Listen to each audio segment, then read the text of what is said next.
আমার গাড়ির ভাড়া আছে, এর মধ্যে আবার ভাড়া আছে। ভাড়া দেয়া থাকে, খাওয়া দাওয়া আছে, আবার সিলিন্ডার পরিবর্তন করে টাকা দিয়ে আমি আসি।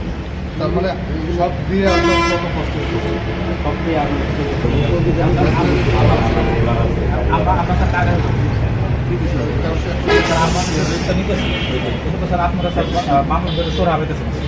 এটা কি করছে বেশি বেশি আমরা দেখি রেগুলার এই জায়গাটাতে আপনারা প্রয়োজনীয় টাকা ফাটাতে পারেন। ওনাদেরকে বলেন দেখেন আমরা কিনছি এই জরিমানা করলে মন খারাপ হবে, এটা খুব স্বাভাবিক, কিন্তু ভাই ওই যে একটা তো সীমা। ধন্যবাদ। জাতীয় ভোক্তা অধিকার সংরক্ষণ অধিদপ্তর মানিকগঞ্জ জেলা কার্যালয় থেকে আমরা আজকে বেলথা রোড এলাকায় গ্যাসের যে ডিলার পয়েন্ট আছে আমরা সেখানে অভিযান চালিয়েছি। আমাদের কাছে বেশ কিছু অভিযোগ ছিল যে তারা সরকার নির্ধারিত দামের থেকে অনেক বেশি দামে ডিলার পয়েন্ট থেকে গ্যাস সরবরাহ করছে।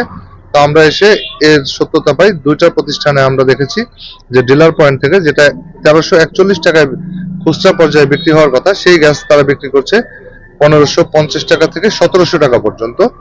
তো এই অতিরিক্ত দামে গ্যাস বিক্রির দায়ে দুইজন ডিলারকে ভোক্তা অধিকার আইনে 1 লাখ টাকা জরিমানা করা হয়েছে এবং সতর্ক করা হয়েছে যেন রিডিং এ রাখবো।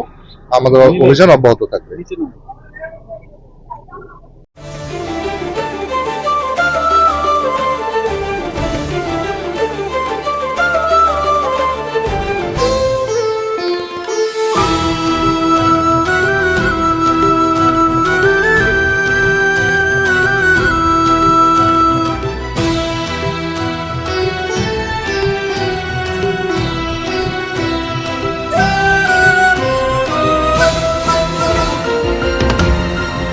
টেকনাফ থেকে তেঁতুলিয়া, রূপসা থেকে পাথুরিয়া, বিশ্বজুড়ে রূপসী বাংলা।